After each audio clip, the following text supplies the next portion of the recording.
Hello, hello, hello, welcome, welcome. Glad to see you again.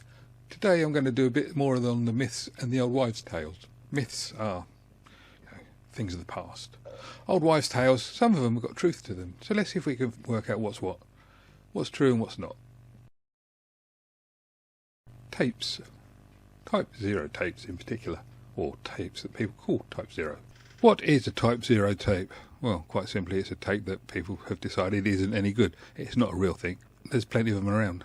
Mostly Type 0 are no name and they sound awful.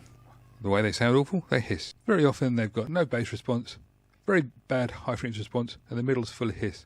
And if you're unlucky, they might clog your heads. They shed their oxide. But then that can happen with any tape. What you have to be careful of is malicious lies or definite untruths. When I had my shop in the 1980s, I had a rep come in and he tried to sell me these cheap and cheerful tapes. They were a no-name brand. They obviously weren't of any use because they were from a company called SKC. But, you know, he did try them if see if you like them or you get your money back. And I bought some and they were brilliant. But they were no-name. They were unknown to me, unknown to the industry at the time, very cheap. So they obviously were Type 0, weren't they? And they were going to damage everything. Once the word got out, they were hard to get hold of. And once the word got out, in my area, I couldn't sell enough of them. They were coming in and going out before they'd even touched the shelves. So what's the biggest problem with Type 0 tapes? Of course, everybody knows they destroy your heads on your tape deck. They are like sandpaper. They are destructive. If you use them, they will destroy your machine within seconds. Does anybody really believe that? I've looked on many Facebook groups and it is what is said. Do not touch it, it will destroy it. Well, let's have a look. Is there any truth in it? Well, not for audio cassette decks, but there is for video cassette decks. So let's have a quick look at that, because that's probably where and how the truth of the old wives' tale managed to get hold. Video recorders started off like this and they ended up like this, and they had very many variations in between. Actually, they started taking the buttons off later on, so you ended up with something more simple but still looking quite nice. This is a VHS video recorder, and you watch now as the tape gets pulled out of the cassette and then the head drum starts spinning. That's going around at between 1500 and 1800 RPM depending on where in the world you live, and it's going round and round and round and round, and it is going at one hell of a speed across the actual surface of the tape. The truth of the rumour comes in. On the screen now you can see a Sony EIA-J and a Sony Rover, which is an EIA-J. Those were really big head drums on those. The head drum's about the same size as the supply reel, which is about the size of a CD. A VHS head drum's travelling at 5 meters per second, which means it's pretty damn quick. It's 15 centimeters in circumference for the 5 centimeter in diameter.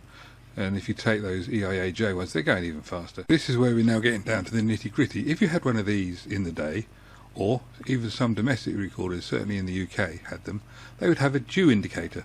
And if the machine had been cold and then brought up to heat quickly, the dew indicator would say, no, you can't work. And it would take time for it to wear off, because there would be condensation inside. If your window steamed up, then your video recorder steamed up. And the last thing you wanted was that, because, and we'll see why soon. What we have here is a 4-head head drum from a VHS recorder, and you can see the construction is 2 pieces of ferrite with coils around them, and there is a gap between the 2 pieces of ferrite. Actually, it's like a horseshoe effectively. This is a picture of another one. We'll see if we can zoom in on this one. It looks a little bit interesting. What we got here is, you can see there's a gap. The ferrite is actually in a U shape, and that's the way the head is made. What that got to do with Type 0 audio tapes?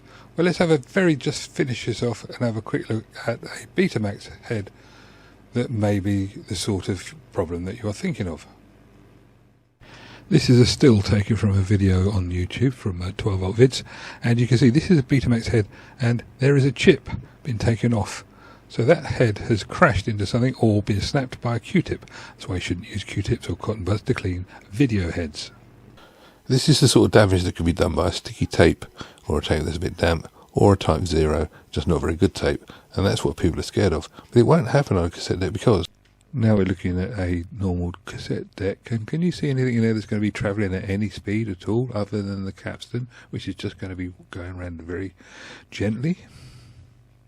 So let's look at the actual heads now on the cassette deck. This is a typical cassette head, and you can see there's nothing there specifically to be able to catch anything in.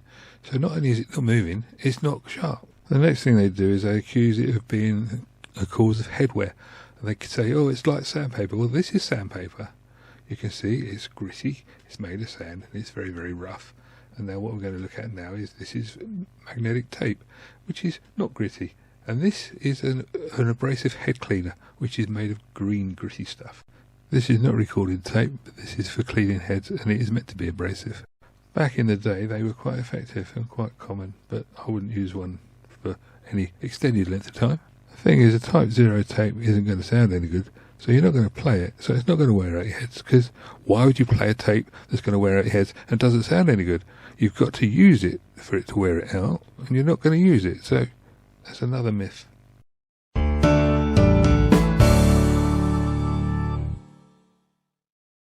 A Type 0 tape is going to be not very good. It's not going to sound very nice. It's not going to look very nice, probably, yeah, although a lot of them are quite pretty, some people say. But when you actually come down to it, if you put the tape in and it doesn't play very well because it doesn't record very well, why would it be a problem?